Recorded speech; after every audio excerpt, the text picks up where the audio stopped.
খবরের শুরুতেই জানিয়ে দেব সংবাদ শিরোনাম। ভবানীপুরের শুভেন্দুর জনসংযোগ যাত্রায় প্রবল উত্তেজনা, স্লোগান পাল্টা স্লোগানে উত্তপ্ত এলাকা। নওদায় অভিষেকের সভাস্থলে চূড়ান্ত বিশৃঙ্খলা, প্রার্থী নিয়ে বিক্ষোভ, ভাঙা হল চেয়ার, ওয়ার্নিং দিলেন তৃণমূলের সেনাপতি। তৃণমূলের পার্টি অফিসে ক্যারাম খেলছেন কেন্দ্রীয় বাহিনীর জওয়ানরা, ভিডিও ভাইরাল, 3 জওয়ানকে সাসপেন্ড করল কমিশন। ভবানীপুর, নন্দীগ্রাম সহ 170টি থানার ওসি অপসারিত, কমিশন সরিয়ে দিল উচ্চপদস্থ 11 জন সহ 184 পুলিশ আধিকারিককেও। টলিপাড়ায় দুঃসংবাদ, প্রয়াত রাহুল অরুণোদয়। তালসারিতে শুটিং করতে গিয়ে তলিয়ে গেলেন অভিনেতা, কি ঘটেছিল? ও দিদির কান ভারী করছে, চ্যালেঞ্জ করছি ন্যাড়া হয়ে সারা হুগলি ঘুরব, টিকিট না পেয়ে রচনাকে বেনজির আক্রমণ অসিতের।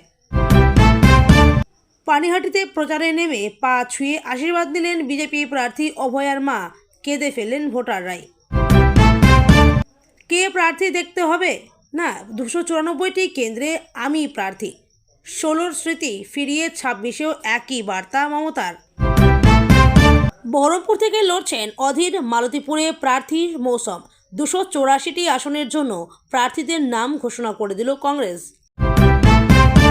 বিধবা ভাতা আরও বাড়াবো, আমরা কথা দিলে রাখি, বাঁকুড়ায় আশ্বাস মমতার। বিজেপি শাসিত রাজ্যগুলো এই কাজটি করতে পারলে রাজনীতি ছেড়ে দেবেন, নয়া চ্যালেঞ্জ অভিষেকের। 294টি আসনেই একাই 100 দিদি, বাকিরা কি তবে শুধুই ঝান্ডাধারী? মমতার ঘোষণায় তৃণমূলের অন্দরে কি তবে যোগ্যতার অকাল? গ্রাহকের অ্যাকাউন্টে আচমকায় 10 কোটি টাকা, মহিলা বললেন এ টাকা আমার নয়, ফেরত নিন, কি জানালো ব্যাংক? তৃণমূল করবে জানতাম, বিজেপিও। পদ্ম শিবিরের বিক্ষোভে ঘর ভাড়া না পেয়ে ক্ষোভ হুমায়ুনের দলের প্রার্থীর। রোগীর জন্য প্রয়োজন ও নেগেটিভ রক্ত, খবর পেয়েই প্রচার ফেলে রক্তদান করতে ছুটলেন নদিয়ার কল্যাণের প্রার্থী।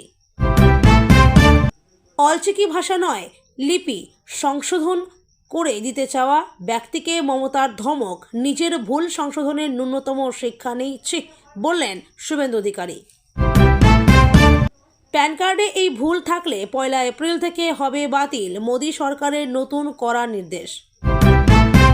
এখনও অ্যাকাউন্টে ঢোকেনি বেকার ভাতা, সমস্যা সমাধানের উপায় বাতলালেন দিদি নিজেই। কামদুনির টুম্পা বিজেপিতে যোগ দিলেন, ভবানীপুরে বাড়ি বাড়ি প্রচারের শুভেন্দু, আরজি করের নির্যাতিতার মায়ের পাশে সুকান্ত। পবিত্র করকে গোখরো সাপ বলে আক্রমণ শুভেন্দু অধিকারীর, পাল্টা দিলেন নন্দীগ্রামের তৃণমূল প্রার্থীও। ভোটার তালিকা থেকে নাম বাদ পড়েছে, ট্রাইব্যুনালে অনলাইন আবেদনের ব্যবস্থা চালু হয়ে গেল, কিভাবে করতে হবে জেনে নিন।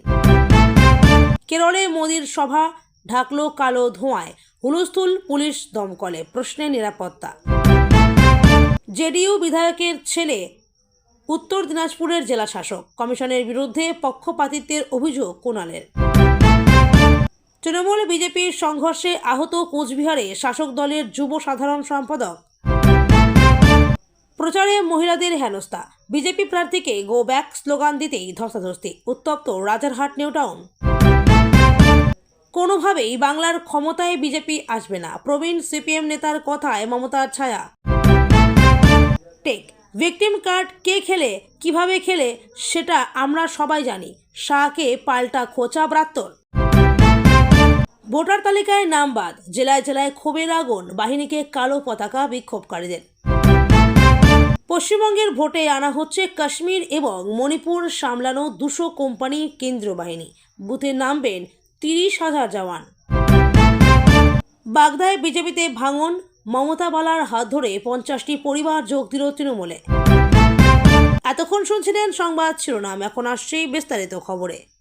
আগামীকাল নন্দীগ্রামে মনোনয়ন জমা দেবেন শুভেন্দু অধিকারী, আর ঠিক তার আগের দিন ভবানীপুরে জনসংযোগ যাত্রায় উত্তেজনা ছড়ালো। ভবানীপুর বিধানসভা কেন্দ্রের 74 এবং 82 নম্বর ওয়ার্ডে সাধারণ মানুষদের মধ্যে জনসংযোগ এবং প্রচার শুরু করেন শুভেন্দু অধিকারী। সেই সময়েই উত্তেজনার সৃষ্টি হয় বলে জানা গিয়েছে। সূত্রের খবর, ওই সময় ভিড়ের মধ্যে থেকে 74 নম্বর ওয়ার্ডে জয় বাংলা স্লোগান করেন কিছু মানুষ, পাল্টা জয় শ্রীরাম শোনা যায়। এই স্লোগান পাল্টা স্লোগানে পরিস্থিতি ক্রমেই উত্তপ্ত হয়ে ওঠে।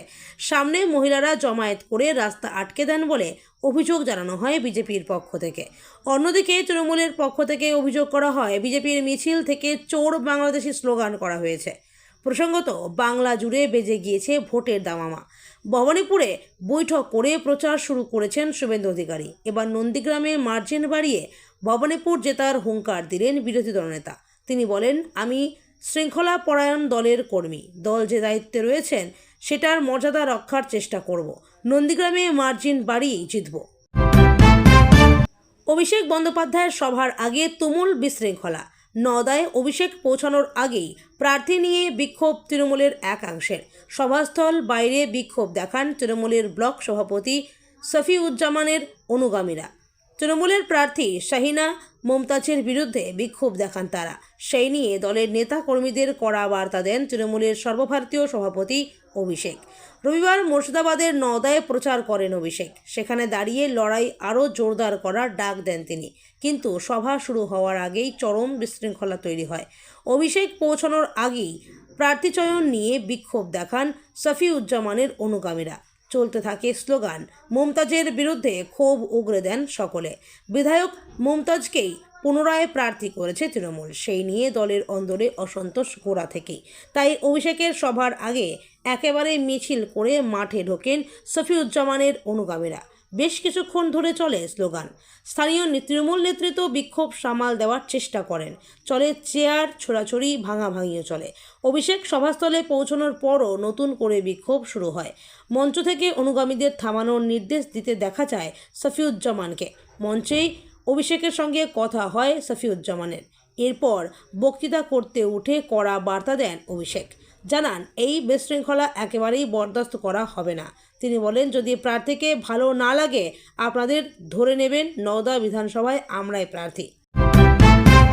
নিয়ন্ত্রণের পর এবার ক্যারাম বিতর্কে কেন্দ্রীয় বাহিনী। সিউড়িতে তৃণমূলের পার্টি অফিসে ক্যারাম খেলার অভিযোগ। ক্যারাম খেলার অভিযোগ কেন্দ্রীয় বাহিনীর জওয়ানদের বিরুদ্ধে।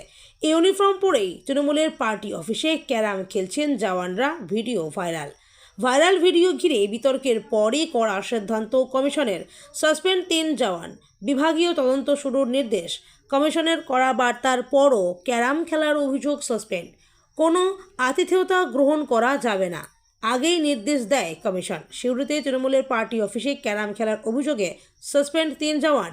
ভোটের কাজে এসে ক্যারাম খেলছেন সিআরপিএফ জওয়ানরা, তাও আবার তৃণমূলের পার্টি অফিসে। বীরভূমের সিউড়ির এই ভিডিও ভাইরাল হতেই শুরু হয়েছে জোর বিতর্ক। আর এই অভিযোগ পেতেই কঠোর পদক্ষেপ করল নির্বাচন কমিশন। অভিযুক্ত 3 জওয়ানকে সাসপেন্ড করার পাশাপাশি তাদের বিরুদ্ধে বিভাগীয় তদন্ত শুরুর নির্দেশ দেওয়া হলো। এর আগে শামশেরগঞ্জে ইফতারের অংশ নেওয়ায় ভাইরাল ভিডিও শুরুতেই দেখা যাচ্ছে সিউড়ির জেলা তৃণমূলের কার্যালয়ে গেটের বাইরে বসে আছেন কয়েকজন কেন্দ্রীয় বাহিনীর জওয়ান। এদিকে ভেতরে চলছে ক্যারাম খেলা। সেখানেই দেখা যাচ্ছে 3 জন সিআরপিএফকে নন্দীগ্রাম বিজেপি প্রার্থী শুভেন্দু অধিকারী বলেন ঠিক করেছে। আবার এক দফার রদবদল রাজ্যের পুলিশ প্রশাসনে। বিধানসভা নির্বাচনকে সামনে রেখে রবিবার পশ্চিমবঙ্গের 170টি থানার ওসিকে সরিয়ে দিল নির্বাচন কমিশন। তালিকায় রয়েছে ভবানীপুর থেকে নন্দীগ্রাম। রাজ্যের মুখ্য নির্বাচনী আধিকারিক মনোজ আগরওয়াল এবং নির্বাচন কমিশনার জ্ঞানেশ কুমার। মুখ্যমন্ত্রী মমতা বন্দ্যোপাধ্যায়ের এলাকা থেকে বিরোধী দলনেতা শুভেন্দু অধিকারীর এলাকা ভবানীপুর এবং নন্দীগ্রাম থানার ওসিকে সরিয়ে দিল নির্বাচন কমিশন। রবিবার আবার এক দফা রাজ্যের পুলিশ প্রশাসনের রদবদলে মোট 170টি থানার ওসি বদল হয়েছে। তার মধ্যে কলকাতার ভবানীপুর, পূর্ব মেদিনীপুরের নন্দীগ্রাম থানা যেমন রয়েছে, তেমনই আছে কোচবিহারের শীতলকুচির মতো থানা। একই দিনে রাজ্যে পুলিশের উচ্চপদস্থ 11 জন আধিকারিককে সরিয়ে দিয়েছে কমিশন। সব মিলিয়ে রবিবার 184 জন পুলিশ আধিকারিককে সরানো হয়েছে। কলকাতার আলিপুর থানায় ওসি করা হলো প্রিয়ঙ্কর চক্রবর্তীকে। ইকবালপুর থানার ওসি হলেন দিলীপ সরকার। হরিদেবপুর থানার দায়িত্বে ফয়েজ আহমেদ, পর্ণশ্রীতে প্রসেনজিৎ ধর, মানিকতলায় নিরুপম নাথ। নারকেলডাঙ্গা থানার ওসি করা হয়েছে মনোজ কুমার বিশ্বাসকে। নন্দীগ্রাম থানার ওসি করা হয়েছে শুভব্রত নাথকে। তার আগে তিনি চন্দননগর থানায় কর্মরত ছিলেন। পূর্ব মেদিনীপুরের কাঁথি, খেজুরি, চণ্ডীপুর, হলদিয়া, কোলাঘাট, তমলুক, এগরা, পটাশপুরের মতো থানাতেও ওসি বদল হলো রবিবার। শীতলকুচি থানার ওসি করা হয়েছে অভিষেক লামাকে। তিনি কোচবিহারেই কোতোয়ালি থানার এসআই ছিলেন। এছাড়া দিনহাটা, মাথাভাঙা, গোকসাডাঙ্গা, রায়গঞ্জ, ইটাহার, কালিয়াগঞ্জ, করণদিঘি, চোপড়া, ইসলামপুরের মতো থানার ওসি বদল করেছে কমিশন। শোনা যাচ্ছে ধারাবাহিকের শুটিং করছিলেন 43 বছরের অভিনেতা। দীঘার তালসারিতে শুটিং করতে গিয়ে জলে নেমে তলিয়ে যায় বলে খবর। টলিপাড়ায় অঘটন। প্রয়াত অভিনেতা রাহুল অরুণোদয় বন্দ্যোপাধ্যায়। শোনা যাচ্ছে রবিবার ভোলে বাবা পার কারেগা ধারাবাহিকের শুটিং করছিলেন 43 বছরের অভিনেতা। তালসারিতে জলে নামেন তিনি তলিয়ে গেলে টেকনিশিয়ানরা উদ্ধার করেন। জলে ডুবে মৃত্যু বলেই প্রাথমিক খবর। সন্ধ্যে 6টা নাগাদ দীঘা হাসপাতালে তাকে নিয়ে যাওয়া হয়েছে বলে খবর। হাসপাতালে যাওয়ার আগেই তার মৃত্যু হয়েছে বলে শোনা যাচ্ছে। দীঘা হাসপাতালেই ময়নাতদন্ত হওয়ার কথা। পুলিশ সূত্রে জানা যাচ্ছে দীঘায় অস্বাভাবিক মৃত্যুর একটি মামলা দায়ের হয়েছে, কিন্তু ঘটনাটি তালসারিতে হওয়ায় ওড়িশাতেও তদন্ত শুরু হবে বলে মনে করা হচ্ছে। ধারাবাহিকের রাহুলের জেঠুর চরিত্রে অভিনয় করেন ভাস্কর বন্দ্যোপাধ্যায়। তিনি জানিয়েছেন ধারাবাহিকের সকলে তালসারিতে শুটিং করতে গিয়েছিলেন। ভাস্করের কথায় জলে ডুবে মৃত্যু হয়েছে ওর। মর্মান্তিক ঘটনাটি প্যাক আপের পর ঘটেছে, তবে ঠিক কীভাবে ঘটেছে তা এখনও স্পষ্ট নয়। শোনা যাচ্ছে বেশ কিছুক্ষণ জলের তলায় ছিলেন তিনি। অনেকটা সময় পেরিয়ে গেলেও তিনি না ফেরায় তখন তাকে আনতে যাওয়া হয়। জেতা আসনের টিকিট না পেয়ে অসন্তোষ আড়াল করেননি। এবার সরাসরি রচনা বন্দ্যোপাধ্যায়কে কাঠগড়ায় তুললেন চুঁচুড়ার তৃণমূলের বিদায়ী বিধায়ক অসিত মজুমদার। রচনা গিয়ে মমতা বন্দ্যোপাধ্যায়ের কান ভাঙিয়েছেন, তাই দল তাকে টিকিট দেয়নি বলে তার দাবি অসিতের। শুধু তাই নয়, রচনার জন্য দেবাংশু ভট্টাচার্যের ভরাডুবি হতে পারে বলেও দাবি করলেন অসিত। রবিবার চুঁচুড়ায় দেবাংশুর হয়ে প্রচার করেন মমতা, আর সেই নিয়েই তারকা সাংসদকে এক হাত নেন অসিত। তিনি বলেন, কে রচনা? 3 দিনই যোগী। এদের মতো লোক দলে থাকলে গোষ্ঠীদ্বন্দ্বের শেষ হয়ে যাবে দল। আমার টিকিট না পাওয়ার জন্য রচনার হাত রয়েছে। ও দিদির কান ভারী করছে। আমরা নাচাকোদা লোক নই, লড়াই করা লোক। স্নো পাউডার মেখে 1 ঘন্টা পর পর মুখ পরিষ্কার করি না। যারা মুখোশ পড়ে যায় দিদি, তাদের ভালো লাগে। রচনাকে খোলাখুলি চ্যালেঞ্জ ছুড়ে দেন অসিত। বলেন, আমি চ্যালেঞ্জ করছি, ওর দম থাকলে নির্দল হয়ে দাঁড়াক। সাংসদ থাকপক, আমিও দাঁড়াবো।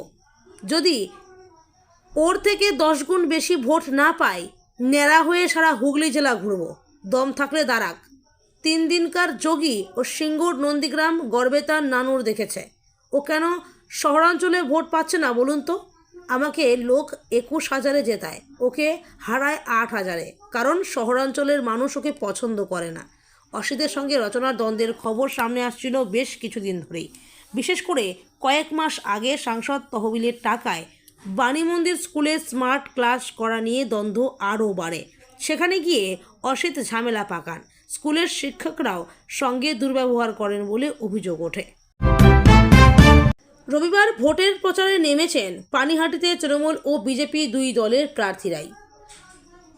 রবিবাসরীয় সকালে পানিহাটিতে প্রচারে বিজেপি প্রার্থী অভয়ার মা রত্না দেবনাথ। প্রচারে ব্যাপক সাড়া দিচ্ছেন ভোটাররা। ভোটারদের পা ছুঁয়ে আশীর্বাদ নিলেন বিজেপি প্রার্থীর সঙ্গে কথা বলতে গিয়ে কেঁদে ফেললেন ভোটাররা। এদিন তিনি বলেন, মানুষের প্রচুর সমর্থন আছে, কিন্তু মানুষের অনেক অভিযোগ রয়েছে। এই যে ড্রেনেজ ব্যবস্থা ভালো নেই, সবসময় জল জমে থাকে, এগুলি মানুষের অনেক অভিযোগ রয়েছে। মানুষ আমায়, মেয়েকে ভোলেনি। আমি ওদের অভয় দিয়ে বলছি আপনারাও বেরোবেন।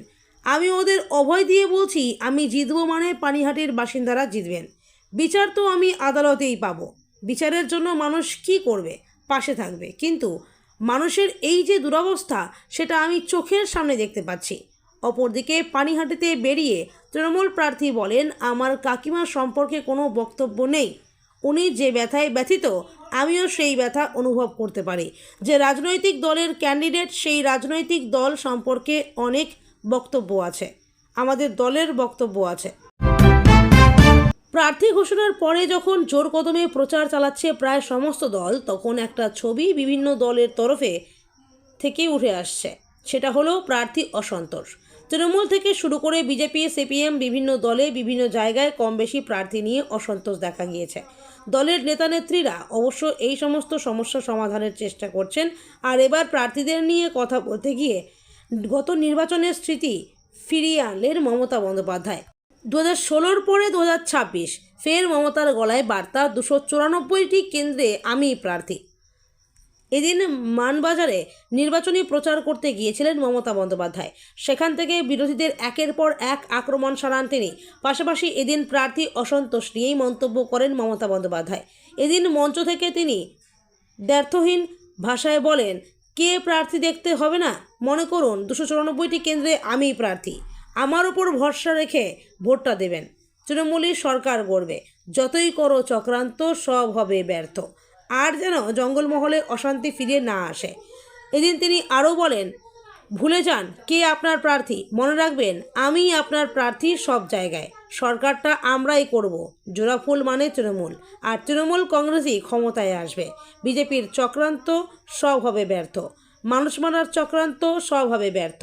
দাঙ্গা করার চক্রান্ত সব হবে ব্যর্থ। ভোট কাটার চক্রান্ত সব হবে ব্যর্থ। রাজ্যের 284টি বিধানসভা কেন্দ্রের জন্য প্রার্থীদের নাম ঘোষণা করে দিল কংগ্রেস। বহরমপুরে প্রার্থী করা হয়েছে প্রাক্তন প্রদেশ কংগ্রেস সভাপতি অধীর চৌধুরীকে। রাজ্যের 284টি বিধানসভা কেন্দ্রের জন্য প্রার্থীদের নাম ঘোষণা করে দিল কংগ্রেস। বহরমপুরে প্রার্থী করা হয়েছে প্রাক্তন প্রদেশ কংগ্রেস সভাপতি অধীর চৌধুরীকে। মালদহের মালতীপুর কেন্দ্র থেকে ভোটে লড়ছেন রাজ্যসভার প্রাক্তন সাংসদ মৌসম বেনজির নূর। উত্তর দিনাজপুরের চাকুলিয়া থেকে ফের প্রার্থী করা হয়েছে আলী ইমরান রমেশ ওরফে ভিক্টরকে। বালিগঞ্জে প্রার্থী করা হয়েছে প্রয়াত কংগ্রেস নেতা সোমেন মিত্রের পুত্র রোহন মিত্রকে। ভবানীপুর থেকে প্রতিদ্বন্দ্বিতা করেছেন কংগ্রেসের দক্ষিণ কলকাতার জেলা সভাপতি প্রদীপ প্রসাদ। নন্দীগ্রাম আসনে কংগ্রেস আস্থা রেখেছে দলের যুব মুখ শেখ জরিয়াতুল হোসেনের ওপর। রাসবিহারী কেন্দ্রে ফের প্রার্থী হয়েছেন আশুতোষ চট্টোপাধ্যায়। 2016 থেকে 2021 পর্যন্ত বিধায়ক থাকা বেশ কয়েকজনকে এই নির্বাচনের টিকিট দিয়েছে কংগ্রেস। তাদের মধ্যে উল্লেখযোগ্য হলেন রায়গঞ্জের মোহিত সেনগুপ্ত, চাচলে আসিফ মেহবুব, হরিশ্চন্দ্রপুরে মোস্তাক আলম। তৃণমূল থেকে কংগ্রেসে যোগ দেওয়া অমল আচার্যকে ইটাহার কেন্দ্রের প্রার্থী করা হয়েছে। 10টি আসনের প্রার্থীদের নাম ঘোষণা করা হয়নি। কংগ্রেস সূত্রে খবর, তৃণমূলের টিকিট না পাওয়া বেশ কয়েকজন বিধায়ক প্রার্থী হতে চেয়ে আবেদন করেছেন। তাদের আবেদন খতিয়ে দেখা হচ্ছে বলে ওই সূত্রের দাবি। 284টি জনের আসনের তালিকায় প্রদেশ কংগ্রেস সভাপতি ভয়ঙ্কর সরকারের নাম নেই। 2021 সালে তিনি শ্রীরামপুর বিধানসভা কেন্দ্র থেকে প্রতিদ্বন্দ্বিতা করেছিলেন। বিধানসভা নির্বাচনের নির্ঘণ্ট ঘোষণা করেছে নির্বাচন কমিশন। এই আবহে এখন জোরদার ভোট প্রচারে নেমে পড়েছে রাজনৈতিক দলগুলি। সব দলের প্রার্থীরাই এখন নিজ নিজ কেন্দ্রে চষে বেড়াচ্ছেন। তার মধ্যে আজ মার্চ মাসের শেষ রবিবার বাঁকুড়ার রায়পুরে নির্বাচনী জনসভা করেন মুখ্যমন্ত্রী। গ্রীষ্মের প্রচণ্ড তাপে দাঁড়িয়ে বিধবা মানুষজনের উদ্দেশ্যে বড় আশ্বাস দিলেন মমতা বন্দ্যোপাধ্যায়। এদিকে তিনি যে কথা রাখেন, বাঁকুড়ার রায়পুরের সভা থেকে তা স্মরণ করিয়ে দেন। বিধবা ভাতা, লক্ষ্মীর ভাণ্ডার, যুবসাথী প্রকল্প নিয়েও একাধিক কথা বলেছেন তৃণমূল সুপ্রিমো। মমতা বন্দ্যোপাধ্যায় আজ আশ্বাস দেন, বিধবা ভাতা আমরা আরও বাড়াবো। আমাদের আগামী সরকার এলে সকলের কাঁচা বাড়িকে পাকা করে দেব। আমি কথা দিলে কথা রাখি, এটা মাথায় রাখবেন। সকলের বাড়িতে পানীয় জলের কল পৌঁছে যাবে। যারা আমাদের শুধু গালাগালি দেয় তাদের কি বোঝার ক্ষমতা আছে? এখন তো আমরা বলেছি বৃদ্ধ ভাতা, বৃদ্ধ বাবা মা মায়েদের দেখার কেউ থাকবে না, আমরা তাদেরও দেখাশোনা করব। অনেক পরিবারের ছেলে মেয়ে বিদেশে চলে যায়, তাদের বাবা মাকে দেখার কেউ থাকে না, আর কিছু বদমাশ লোক এসে তাদের বাড়িঘর দখল করে নেয়। আমরা তা হতে দেব না। আমরা প্রবীণদেরও যত্ন নেব। অন্যদিকে যুবসাথী ভিক্ষা নয় বলেও জানিয়ে দিল তৃণমূল নেত্রী। একই সঙ্গে লক্ষ্মীর ভাণ্ডার মহিলাদের অধিকার বলে দাবি করেন তিনি।